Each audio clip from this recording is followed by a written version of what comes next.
네, 여러분, 에어비앤비 창업하다가 가장 많이 하는 실수가 뭔지 아십니까? 예, 인테리어부터 시작하고 너무 인테리어에 집중을 하는 거예요. 실제로 순서를 모르고 계약했다가 계약금 300만 원, 인테리어 비용 700만 원, 이렇게 총 1000만 원 정도 날리는 사례가 많습니다. 또 불법 건축물 확인 안 하고 허가 못 받은 사례도 있어요. 그런데 이건 능력의 문제가 아닙니다. 네, 순서를 몰랐기 때문인데요. 그래서 이 영상이 정말 중요한 거예요. 기초 중에 기초입니다. 예, 오늘 영상에서는 26년 최신 기준으로 돈 안 잃고 시작하는 에어비앤비 창업 순서 11단계를 알려드리겠습니다. 예, 먼저 전체적인 흐름은 이래요. 1단계 돈 되는 지역 찾기, 2단계 직접 가서 동네 둘러보기, 3단계 집주인 허락해주는 집 찾기, 4단계 이 집이 진짜 가능한지 구청에 확인하기, 5단계 이웃 동의 먼저 받기, 6단계 비로소 이제 계약하기, 7단계 돈 벌리는 인테리어, 8단계 구청에 허가 신청하기, 9단계 실사받고 허가증 받기, 10단계 사업자 등록하기, 11단계 사진 촬영하고 에어비앤비 등록하기입니다. 1단계 돈 되는 지역 찾기. 우선 원하시는 지역의 외국인 접근성이 좋으면 좋겠죠. 첫 번째로 공항에서 숙소까지 이동이 편한지 이 공항버스 노선도 한번 살펴보는 것도 좋습니다. 에어비앤비에서 원하는 지역을 검색해보고 일정은 유연으로 설정해서 지금부터 3, 4개월 뒤 날짜를 선택하면 대부분의 숙소가 노출이 돼요. 2룸인지 3룸인지 보고 또 최대 인원수 등을 보면서 이 지역의 대략적인 1박 요금을 기록을 해두세요. 인기 호스트의 숙소는 예약이 보통 20일 이상인 경우가 많은데 이 숙소의 후기를 한번 읽어보세요. 장점을 키워드별로 정리해두면 결정하기 좋습니다. 그러면 월 매출이 대충 얼마인지 알 수가 있어요. 서울 기준으로 마포, 종로 같은 지역이 인기 지역인데 이 지역이 경쟁은 좀 심하지만 외국인 수요가 진짜 엄청 많습니다. 쉽게 예약을 많이 받을 수가 있죠. 다만 이제 이 지역 임대료가 상대적으로 비싸고요. 그래서 꼭 마포나 종로처럼 인기 지역을 고집하는 것보다는 주요 관광지를 지하철로 약 10분에서 20분 정도 갈 수 있는 곳도 좋은 지역입니다.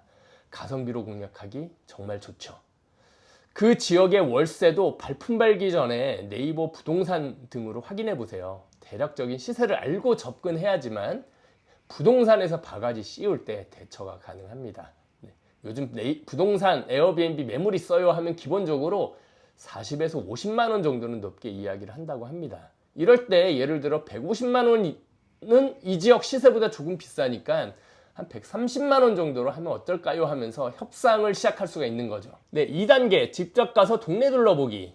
지역 파악이 끝났으면 현장을 가봐야겠죠. 무작정 돌아다니는 것보다는 공항버스 정류장이나 지하철역에서 숙소까지 한번 걸어가 보세요. 너무 가파른 오르막이 있다면 피하는 게 좋겠죠. 이런 곳은 좋은 후기를 기대하기가 어렵습니다.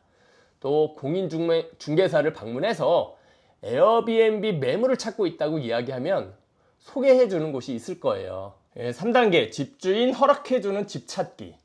가장 중요한 건 전대차 계약 가능한 매물이에요. 즉 월세로 계약한 방을 다시 임대하겠다라는 것을 집주인과 협의를 해야 되고 계약서에 이 내용이 반드시 들어가야 됩니다.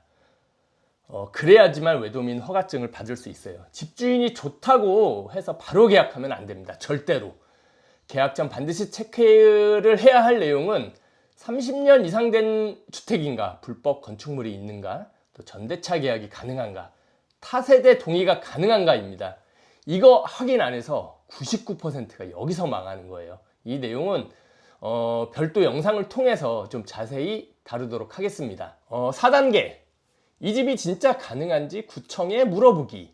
구청 관광지원과 등에 전화해서 외도민 하려고 하는데 어떤 절차를 해야 하는지 물어보면요, 절차를 안내해 줍니다. 요즘 보통은 이제 웹사이트에 관련 서류들이 있어요. 그 내용 꼼꼼히 읽어보시면 쉽게 내용을 이해할 수 있습니다. 제일 중요한 게 불법 건축물이 있는가, 또 30년 넘은 노후주택인가, 이 경우 안전점검을 받았는가, 또 건축 도면이 구청에 등록되어 있는가, 이 부분에 대한 확인입니다. 그런데 여기서 많은 분들이 실수를 해요. 구청에서 가능하다고 했다고 바로 계약하시면 안 됩니다. 아직 한 단계가 더 남아 있어요. 예, 그게 바로 타세대 동의입니다. 타세대 동의가 안 되면 계약금을 바로 날리게 되는 거거든요. 그래서 계약보다 동의가 먼저입니다. 부동산 계약 전에 어느 정도 합의가 된 상태라면 쉽게 진행되지만 사람 마음이라는 게 또 그때 해준다 그랬다가 나중엔 안 해주겠다고 하는 경우가 있거든요. 그래서 계약 전에 미리 서류에 동의서를 받아두는 게 안전합니다. 구청 신청서 양식에 동의서가 있어요. 그 프린트해서 계약 전에 먼저 동의를 받으면 되겠습니다. 6단계, 이제 비로소 계약을 해야 합니다. 앞에 할 일이 상당히 많죠. 계약은 돈이 들어가고 약속이 문서로 남는 단계이기 때문에 조급하더라도 천천히 꼼꼼하게 확인하면서 진행을 하셔야 합니다. 잃지 않는 게 우선입니다. 가장 중요한 거는 계약서에 전대차 계약이 가능하고 외국인 도시민박업 운영을 허락한다의 내용이 반드시 명시가 되어 있어야 합니다. 7단계, 예약을 받을 수 있는 인테리어. 매물 찾기 다음으로 중요한 게 인테리어예요. 어떻게 하느냐에 따라 요금을 더 받을 수도 있고 적게 받을 수도 있습니다. 다만 중요하다고 2달씩 공들이시는 분들이 있는데 인테리어 하는 동안에도 월세는 나갑니다. 시간이 곧 돈이에요. 내 손으로 다 하려고 하기보다는 전문가를 불러서 빠르게 끝내는 게 오히려 좋고요. 앞 단계에서 사전에 미리 어떤 식으로 인테리어를 할지를 방향을 정해놓는 게 시간을 아낍니다. 목표는 2주 안에 마무리하는 거예요. 월 500만 원 가능한 인테리어 하는 방법은 별도 영상을 통해서 자세하게 소개를 하겠습니다. 제 숙소가 인테리어 평가가 엄청 좋거든요. 8단계, 구청에 허가 신청하기. 구청에서 제공한 신청서를 하나하나 꼼꼼히 작성해야 합니다. 신청서, 사업계획서, 동의서 등 본인의 그냥 판단으로만 작성하지 말고 자그마한 글자라도 꼭 읽어보시고 그 내용에 맞게 작성을 해야 반려되지 않고 한 번에 통과돼요. 이거 한 번 반려되면요 또 한 달 정도의 시간이 필요하고요. 그만큼 또 월세가 나가게 되는 거. 9단계, 실사받고 허가증 받기. 서류를 제출하면 구청에서 직접 숙소에 나와 확인을 해요. 크게 2가지를 봅니다. 첫 번째는 소방시설이에요. 소화기, 감지기, 피난 안내도, 완강기 등인데요. 거창해 보여도 다 건전지로 작동하는 것들이기 때문에 어렵지 않습니다. 구청에서 알려주는 대로 구입해서 설치하면 되고요. 2번째가 영어 인터뷰예요. 이 부분 부담을 많이 느끼시는데 유창하게 못하셔도 돼요.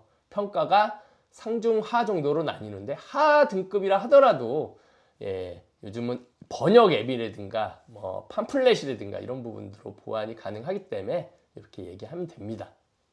10단계, 사업자 등록하기. 허가증이 나오면 사업자를 등록하면 돼요. 가장 쉬운 단계죠. 세무사 가시거나 세무사 가실 필요 없이 홈택스에서 국내 숙박업으로 신고하면 됩니다. 허가증을 첨부 파일로 올리면 되고요. 사업자명을 엄청 고민하시는 분들이 계신데 대충 하셔도 됩니다. 사업자명하고 플랫폼의 숙소명하고 달라도 되거든요.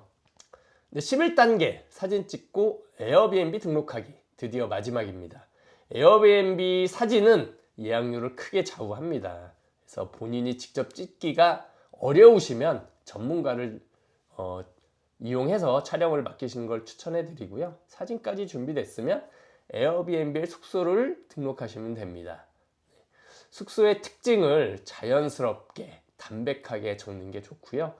들어가는 내용은 하나도 빠짐없이 다 채워 넣어야지 노출에 유리합니다. 국내 손님을 받으려면은 실증 특례 제도를 이용하면 됩니다. 미스터 맨션 같은 곳을 통해서 진행을 하면 되고요. 추가로 다른 예약 플랫폼도 함께 운영하시면 예약률에 상당히 큰 도움이 됩니다. 부킹닷컴 같은 거죠. 이렇게 11단계 말씀드렸는데요. 생각보다 많아 보이죠? 사실 오늘 영상에서 알려드린 내용은 그렇게 특별한 비법이 아닙니다. 다만 순서를 아는 사람과 순서를 모르는 사람의 차이가 굉장히 크다는 내용을 알려드리는 거고요. 순서를 모르면 계약금도 날리고 순서를 알면 시행착오를 줄여서 돈과 시간을 벌 수가 있습니다. 결국 사업은 빨리 가는 사람이 아니라 오래 버티는 사람이 이기잖아요. 잃지 않으면 계속 도전할 수 있고 계속 도전하면 결국 수익은 나게 돼 있습니다. 네, 오늘 영상이 도움이 되셨다면 좋아요와 구독 눌러주시고요. 헷갈릴 때마다 이 영상 다시 꺼내보세요. 네, 이번 주도 잘 준비하시고 다음 영상에서 뵙겠습니다. 예, 감사합니다.